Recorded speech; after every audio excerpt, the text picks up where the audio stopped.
Good day, YouTube. I read an article about, it's titled Top 10 Financial Mistakes Young People Make. And I loved that because I know I've been there myself. And when I try to assist people in life, whether it's in a conversation or a video or wherever, I'd rather help the young person just because they don't have that experience in most cases.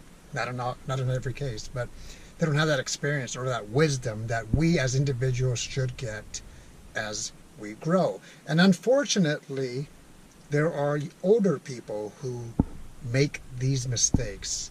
And that's the sad part, because when you're young and dumb, and sometimes you will make mistakes as a young person, let's just say it's because you don't have that wisdom or that experience. The sadder part is the older individuals who are making them.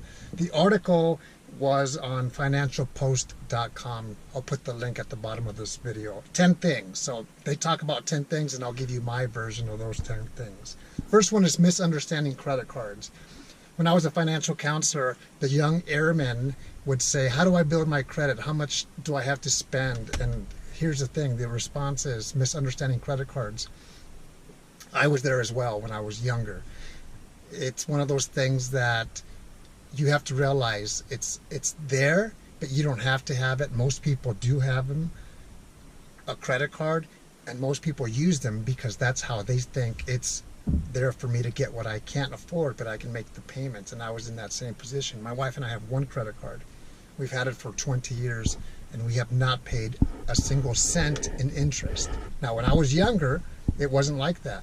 So it was one of those things that if I have a $500 limit or $10,000 or whatever, it's for me to go out and use and get what I want.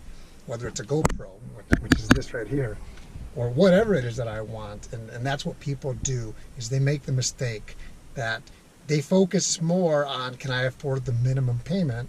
And they don't focus on that they're throwing away money when they're paying interest. That's one thing. Or how do I build my credit score? How many accounts am I supposed to have? I would tell the young people, don't worry about your credit score. Over time, when you have a property or a car payment, or one credit card, you're going to build your credit score. But don't worry about that. At least that's how I feel. That's obviously my opinion. Next thing is not utilizing discounts. Paying full price. We live in an era right now, in a time where we can get something cheap. If this business isn't willing to do it, this one may be willing to do it. And you as a consumer have the power. So ask, do you offer a discount if I pay in full? Do you offer a discount for the military side, or whatever it is, or maybe a student discount? Next thing is signing up for a rental agreement or a mortgage that is too much for you to handle. That becomes a burden. Perfect example that comes to my mind is my daughter is a sophomore in college, and she lives in an apartment off school. She has 2 roommates, and I said, well, who are these roommates going to be? And they have to be on the contract also. Well, the good news is that the contract is separate. There are 3 contracts for that 3-bedroom apartment, and the responsibility that we have only is my daughter. Now, we as her parents are paying that.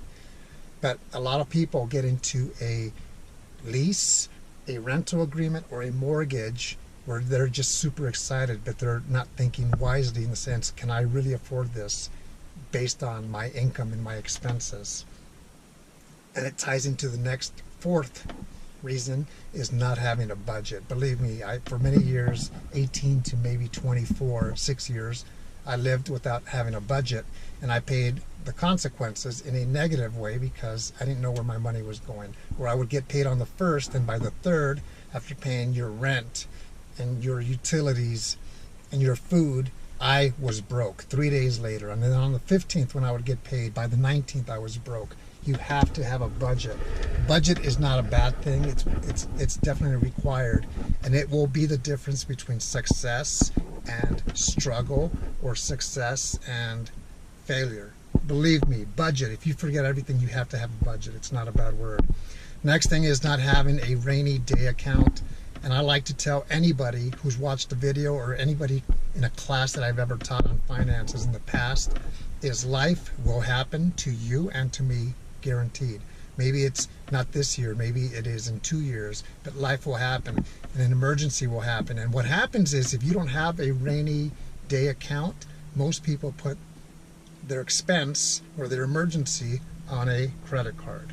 Next thing is failing to realize how little things add up. Examples, maybe a gym membership may be $10 a month or $30 a month, whatever that is, Netflix or Apple Music. All these little things are adding up.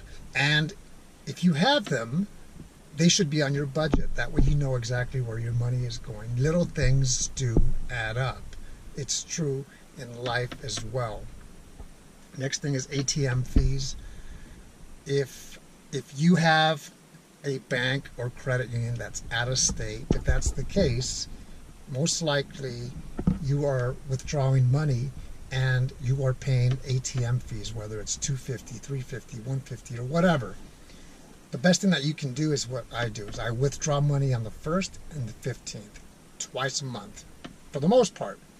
And my bank happens to reimburse me for any time that I use the ATM up to $12 a month. So small things do add up. An ATM fee, if you have 10 of those and it's $2 each, that's $20 that you're giving away. Is that in your budget as well?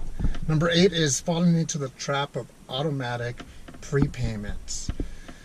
I can't really think of any examples. I like to pay as I go as opposed to something that's done automatically. And the reason is, let's say it's something that's done online, your water bill, and let's say it's $80 a month or whatever amount that is. But let's say something happens and there's a water leak, and instead of being $80, it's now $370. And what if you don't have that money? Is it going to come back as not going through? That's the reason that I like to pay every month online everything that I do. And I will be doing that this week and showing my wife how to do that, because if something were to happen to me, everything is written down on a piece of paper. She just has to do it at least once or twice for her to do it. If not, the piece of paper is going to guide her. Number 9 is opening an account with a significant other, whether that's your boyfriend, girlfriend, fiance, your brother, your sister, your parents. Do not co-sign for anything. And the article on Financial Post said, well, what if I'm in love? I can do that, right? Yeah, you can, but I wouldn't recommend it. Don't do it. Don't co-sign for anybody ever. Don't do it for your children as well. Now, that's just me. If I have to buy a car, let's say a $3,000 car, I will say, you know what, son or daughter, this is what I'm doing for you. And it's a gift, but it's going to come with a little lesson that I want you to start thinking about things like this. So when you do it for yourself, you can actually pay the amount completely by yourself, and you don't have to rely on mom or dad or whoever else to co-sign with you. Last thing is not regular planning for the future. What do you want to do tomorrow, and how are you going to make that happen? And if the answer is I want to travel, but I'm going to put on my credit card, that's not the right answer. You can do it, of course. It's an option, but it's not an option that I would recommend.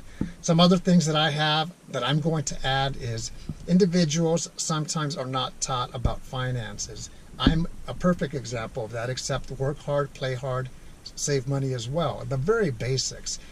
I actually like finances a lot, and it's not like you have to be a algebra wizard, because it's not. It's basically the formula is income, expense, and what's left over, if anything's left over. It's pretty simple. Next thing is people may not be good with finances because they don't care. You know what? I'm not going to worry about that. Life is too short. That's the mentality that some people have. Next thing is they may be overconfident. Like, you know what? If the bill comes in tomorrow, or when that bill comes in tomorrow, I will have the money to pay it. Or they weren't too concerned with making mistakes. Some young people really don't think about mistakes until they've made the mistake. Me too. That's exactly how I was. Or some individuals live for the moment. The reasons are ongoing. It's just many reasons. You can plug in your own reason, maybe add a reason in the comments below to why young people make mistakes. I've shared an article. I've also provided my input as well. Now, this applies to anybody, regardless of age. And again, I said at the beginning, is the old person that is making those mistakes. That's the unfortunate side, because I made several mistakes between 18 and 23. And at 24, I had to clean that up. And I'm 46 now, and life is sweet when it comes to finances. And it still takes work. It still takes a lot of work, but I'm willing to do that, and I hope you are. And I'll leave you with this. Finances will always be an important part of your life and my life. So we have to at least have a solid foundation and know the basics and discuss it as needed and make those adjustments. Make it happen. Take care.